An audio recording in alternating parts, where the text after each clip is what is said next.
नमस्कार दोस्तों, स्वागत है आपका हमारे इस यूट्यूब चैनल सुपर एजुकेशन पर। आज हम बात करने जा रहे हैं अपने जो प्रीवियस टॉपिक चल रहा था हमारा मोटर इंश्योरेंस के बारे में।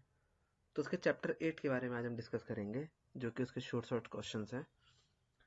आपको मैं बता दूं कि मैंने पेपर जो ये क्वेश्चंस थे ये मैंने इसके चैप्टर नंबर 7 के बाद मैंने सीधे चैप्टर नंबर 9 ले आया था मैं। तो क्योंकि मेरे को पता था कि थोड़ा टिपिकल चैप्टर है चैप्टर 8 वाला, थर्ड पार्टी लायबिलिटी इंश्योरेंस। थोड़ा बनाने में इसको मेरे को थोड़ा थोड़ा सा टाइम लग गया, बट कोई नहीं। चलिए बिना किसी रोक टोक के शुरू करते हैं इस वीडियो को। तो जो सबसे पहला क्वेश्चन है हमारा वो है आपका, who is required to furnish the identification mark of the vehicle at the time of accident. तो जब एक्सीडेंट के टाइम पर कौन आइडेंटिफाई करता है व्हीकल, मतलब व्हीकल के आइडेंटिफाई कौन करता है? आरटीओ करता है? जी नहीं।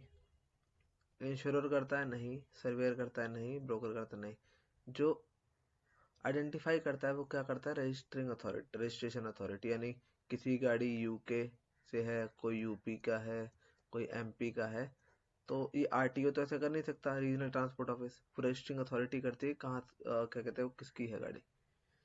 Now as per section 142 the permanent disablement of a person means any injury or injuries involving permanent privatization of sight of either, permanent disfiguration of head, permanent impairing of power of any member। तो इसका answer है आपका all of the above, क्योंकि सारी की सारी permanent disability में आती है। नाउ क्वेश्चन नंबर 3 है, if the compensation on the principle of a fault liability dash then the amount awarded under no fault liability, then the insurer are not entitled to recover the dash from the insured made under no fault liability. तो इसका answer है आपका, if the compensation for principle of fault liability अगर less होगी, less than the amount, ठीक है। अगर आपको कोई कंपनसेशन दे रहा है और उसकी प्रिंसिपल जो फॉल्ट लाइबिलिटी है वो लेस देन है अमाउंट अवॉर्ड किया जा रहा है, तो उस पर आपको वो जो इंश्योरर है वो अनटाइटल नहीं हो सकता है एक्सेस पेमेंट करने के लिए, ठीक है, under no fault liability. Now question number 4 है आपका, the general damage of specified amount under section 163A include. जो सेक्शन 163 है उसके अंदर जो जनरल डैमेज है तो उसका एक स्पेसिफाइड अमाउंट है, वो क्या क्या इंक्लूड करता है आपका?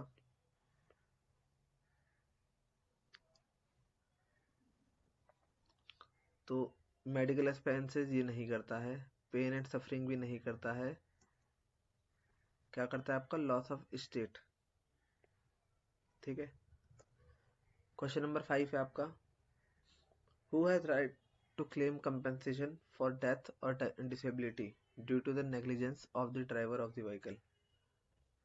तो इसमें पूछ रहा है कि कौन कौन क्लेम कर सकता है डेथ और disability due to negligence of driver of the vehicle.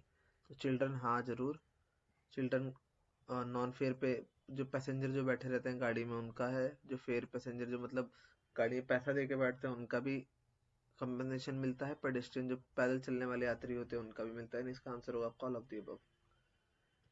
Question number 6 है, pick the one out with regard to the duty of the owner of the vehicle. तो इसमें से ऑड निकालना है आपको। Duty of the owner, the owner of the vehicle is bound to provide road worthy vehicles, जी हाँ। He need to appoint competent driver, हाँ।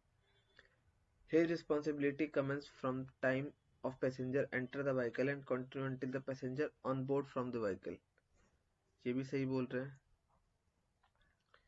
He need to ensure that the driver driving license is valid, drivers driving licence, जी हाँ, उसका licence भी valid होना चाहिए। तो नहीं सारी ड्यूटी आपका ओनर चेक करता है, यानी इसका none of this answer, none of the above answer होगा, इसमें से कोई भी ऑड नहीं है। When a person is injured without any negligence on his part but as a result of combined effect of the negligence of another person, it is referred as the case of। तो ये बोल रहा है कि अगर कोई person है injured हुआ है without any negligence on his part, जिसकी कोई गलती नहीं थी, पर कंबाइंड इफेक्ट हुआ है किसका, नेग्लिजेंस ऑफ अनदर पर्सन, तो वो कहलाता है आपका कंपोजिट नेग्लिजेंस। ठीक है। अब motor accident claim tribunal provide compensation up to, जो मोटर एक्सीडेंट क्लेम ट्रिब्यूनल है प्रोवाइड कंपनसेशन कितना करता है फॉर प्रॉपर्टी डैमेज और ये सब, तो इसका आंसर आएगा आपका 6000, आप सबको पता ही होगा। Any person aggravated by an award of the tribunal derive the right to file an appeal under section which of the following condition। कोई भी पर्सन है, अगर ट्राइब्यूनल ने कोई अवार्ड दिया है तो उसको अपील करने के लिए उसकी कौन कौन सी कंडीशन रहेंगी, तो जो अपील होगी वो 90 डेज के अंदर होनी चाहिए। जी हाँ। अ मिनिमम अमाउंट ऑफ, ये 25,000 नहीं है, 2500 होगा। ठीक है।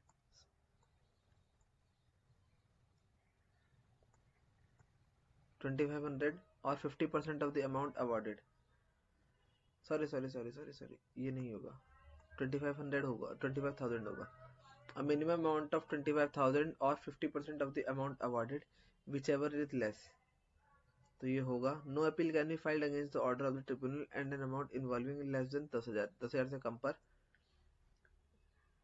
आप अपील नहीं कर सकते। जी हाँ। तो इसका आंसर आएगा आपका all of the above. What is the present revised limit of DICC for the motor third party claim. जो मोटर थर्ड पार्टी क्लेम है उसके लिए DICC ने कितना अमाउंट मिनिमम रखा हुआ है आपका, तो वो मिनिमम अमाउंट है आपका 10,000। An amount of 25,000 is payable under hit and run case in case of बताइए।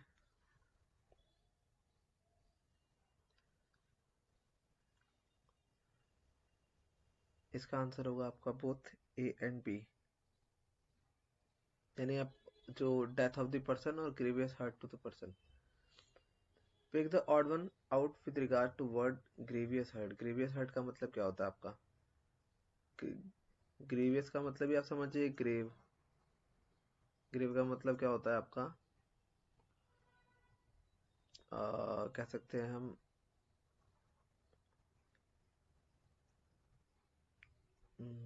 डेथ, इसको डेथ भी कह लीजिए, तो इसका आंसर सीधा डेथ ही होगा। When was the Solitium Fund established? Solitium Fund कब establish हुआ था, तो इसका आंसर है आपका 1 अक्टूबर 1982। Which section of the Motor Vehicle Act deal with the payment of compensation to hit and run accident victim out of the Solitium Fund? तो कौन से सेक्शन में आता है आपका ये, सेक्शन 163 में। Which statement is not true? इसमें से कौन सा स्टेटमेंट ट्रू नहीं है। Pecuniary damage are generally designed to make the good the pecuniary loss।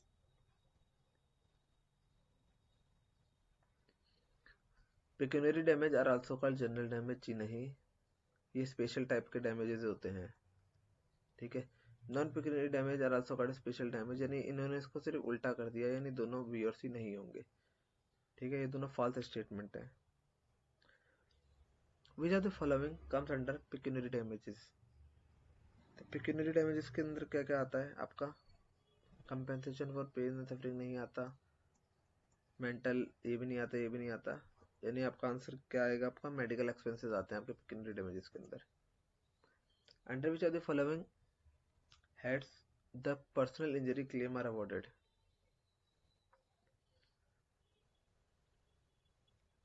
तो loss of beauty due to disfigurement, जी हाँ। लॉस ऑफ अर्निंग कैपेसिटी, जी हाँ। Medical and identic incidental expenses, जी हाँ। तो इसका आंसर आएगा आपका all of the above. Which of the following statement is true for non pecuniary damages. Non pecuniary damages के लिए कौन सा स्टेटमेंट ट्रू है आपका यहाँ पे, under the non pecuniary damages, the injuries sustained by the claimant is material and not his status in life. जी हाँ, the damage are compensated for both physical and mental pain suffering. जी हाँ, these are the damages which the law presume to flow from the negligence. जी हाँ, negligence की वजह से होता है, तो इसका आंसर होगा आपका all of the above.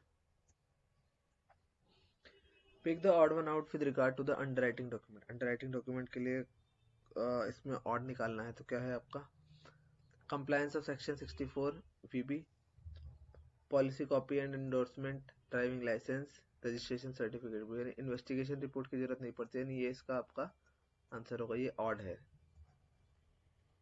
ठीक है, इसको बाहर निकालना है. Which are the following document are related to death? Postmortem report. जी हाँ. FIR आपका आता है क्या?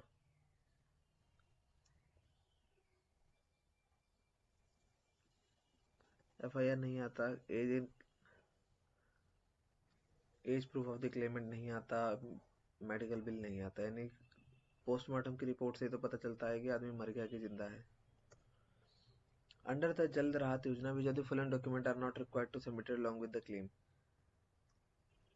जल्द राहत योजना के तहत जो डॉक्यूमेंट नहीं चाहिए वो कौन सा है आपका? Medical bill, copy of FIR. जी, मेडिकल बिल चाहिए होता है, कॉपी ऑफ FIR चाहिए होता है, proof of age of injured लिखा, family history of the insured. जी नहीं, ये नहीं चाहिए होता है. Registration certificate book. जी हाँ, चाहिए होता है. ना सेक्शन क्वेश्चन नंबर 22 है आपका. Section dash of the motor vehicle act 1910 where the just compensation.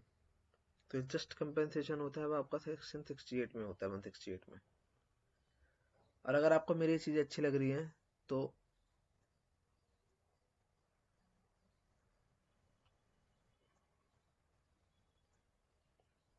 Like share और सब्सक्राइब जरूर कीजिए please. Pick the incorrect statement with regard to the factor which affect the determination of award. Incorrect statement बताना है with regard to factor affect the determination of award. The amount of compensation should be moderate and must be assessed by the reasonableness.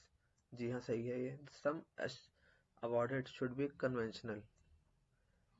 The sum awarded should have an effect on the personal suffering and loss of enjoyment of the life. तो इसका answer आएगा आपका none of the above. Sorry, none of the above नहीं आएगा, ये वाला इसका answer है. ये ऑड वन है.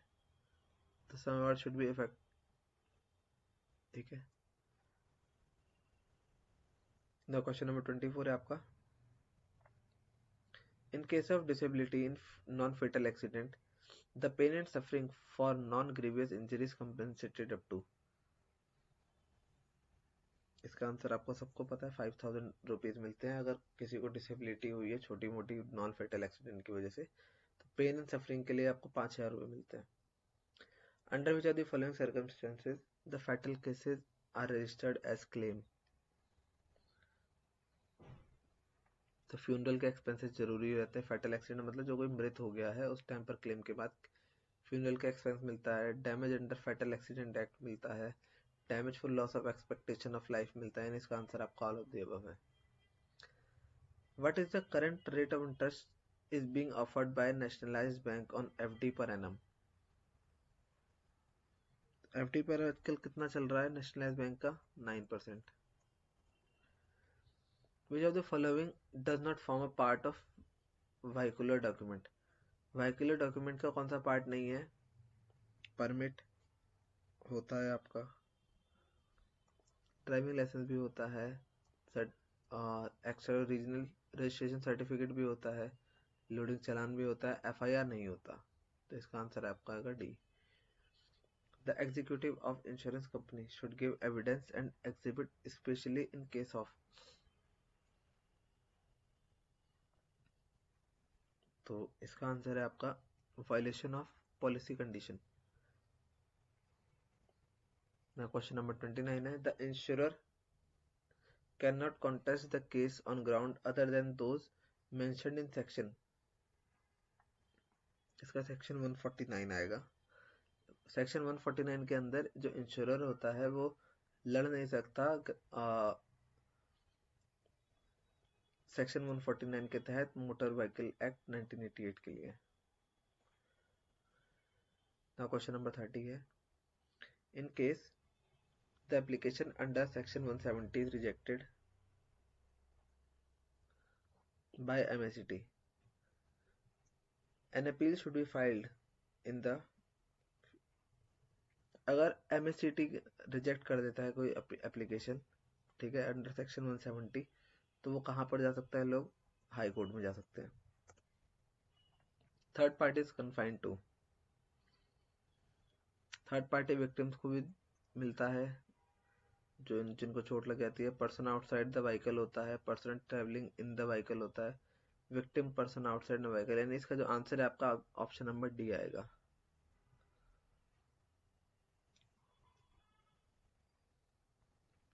As per section 173, no appeal can be filed against the award of the claim tribunal if the amount of the dispute is, आपने सबने देखा था, अभी पिछले भी पढ़ा था हमने, इसका आंसर आएगा लेस देन 10,000 है। अगर कोई अवार्ड 10,000 से कम का है तो उस पर कोई अपील नहीं की जा सकती है। अब ये बताइए, इंग्लैंड के अंदर जो प्रॉपर्टी डैमेज है उसका कंपेंसेशन कितना है, तो उसका कंपेंसेशन है आपका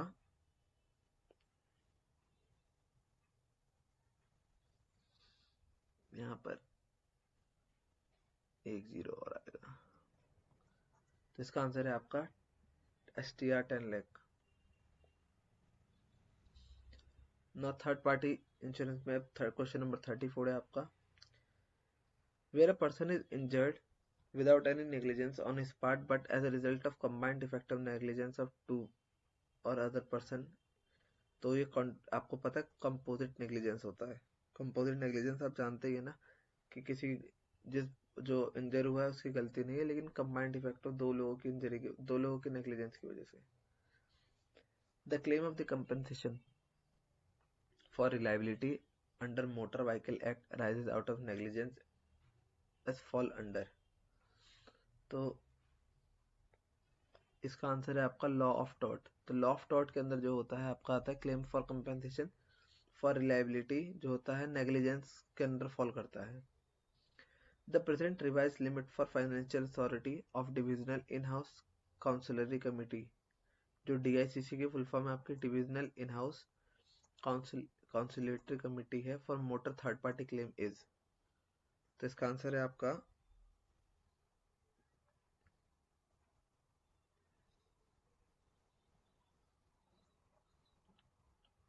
10 lakh. Now question number 37, motor insurance cover is compulsory as per, आपको जानते हैं सब 146 के तहत, आप सेक्शन 146 के तहत मोटर व्हीकल इंश्योरेंस कंपल्सरी है। In France the contributory negligence is applied only in the case of dash claim, जो आपका फ्रांस के अंदर कंट्रीब्यूटरी नेग्लिजेंस होता है वो तभी अप्लाइड होता है जब ड्राइवर का क्लेम हो। नाउ क्वेश्चन नंबर 39 है, in which country is the personal injury liability paid as the percentage on the price of motor fuel, motor fuel के तहत कहाँ पर किया जाता है ये, तो ये आपका साउथ अफ्रीका में किया जाता है। Under the judgment debtor the insurer has the right to avoid his liability in case of the following,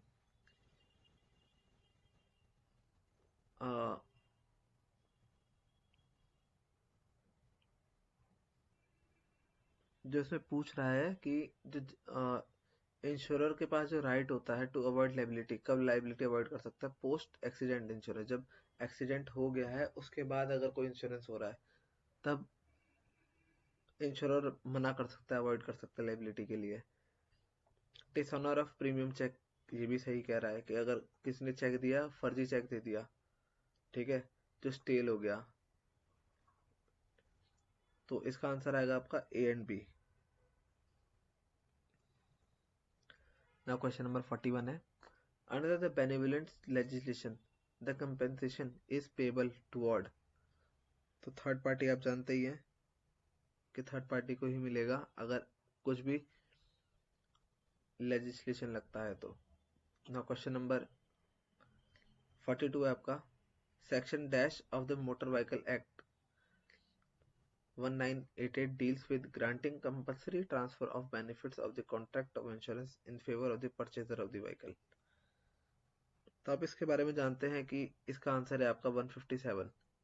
section 157 कहता है आपका कि कंपल्सरी ट्रांसफर करना है आपको benefit of the contract of the insurer जब व्हीकल परचेज की हो। नाउ क्वेश्चन नंबर 43 है आपका, under the common law when does subrogation operate under motor vehicle act. Subrogation कब आता है? तो ये तब आता है जब after the claim is paid. Now question number 44 है, section dash of the motor vehicle act deal with the third party insurance. तो थर्ड पार्टी इंश्योरेंस का हिसाब किताब किसका होता है? 146 का होता है। नाउ क्वेश्चन नंबर 45 है आपका, इनमें से कौन सा ऑड है? ठीक है, only some motor policies contain a clause called avoidance of certain terms and right of the recovery। Option B है, motor vehicle can only be used if there is a third party insurance with regard to the motor vehicle। जी हाँ, ये सही है आपका।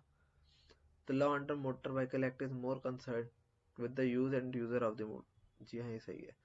तो इसका जो answer है आपका ऑड है वो आपका ऑप्शन नंबर ए है।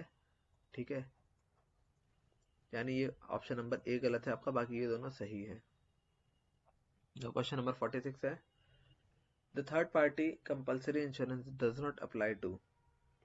तो थर्ड पार्टी कंपल्सरी इंश्योरेंस किसको नहीं? तो लोकल अथॉरिटी को अप्लाई नहीं होता। आरटीओ जो vehicle used in road transport corporation 1950 के लिए उनको नहीं होता, व्हीकल गवर्नमेंट के लिए नहीं होता। तो इसका आंसर है आपका all of the above. Now question number 47 है आपका, Which of the following employees are eligible to claim liability under Employee Compensation Act 1923 in case of death or bodily injury? तो ये बोल रहा है आपका कि इनमें से कौन सा एम्प्लॉय एलिजिबल है क्लेम के लिए अंडर एम्प्लॉय कंपेंसेशन एक्ट 1923 अगर डेथ है या बॉडीली इंजरी है।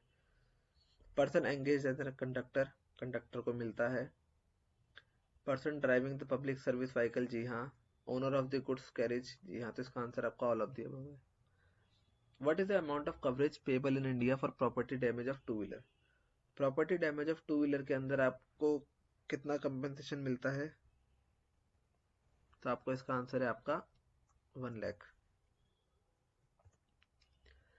नाउ क्वेश्चन नंबर 49 है, which section of the motor vehicle act deal with the duty of insurer to satisfy judgement.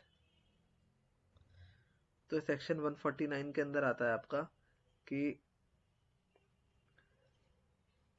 Motor vehicle act deal with the duty of the insurer to satisfy judgement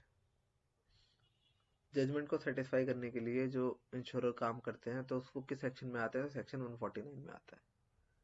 now question number 50 है आपका, if the liability of the insurer to the insured person is more than less than proportion equal to. तो हम ये देखते हैं अभी इस पे। If the liability of the insurer to the insured person is dash the liability of the insured person to the third party, the right of the third party against the a insured person respect of the balance is not affected. यानी इसका answer आएगा आपका less than.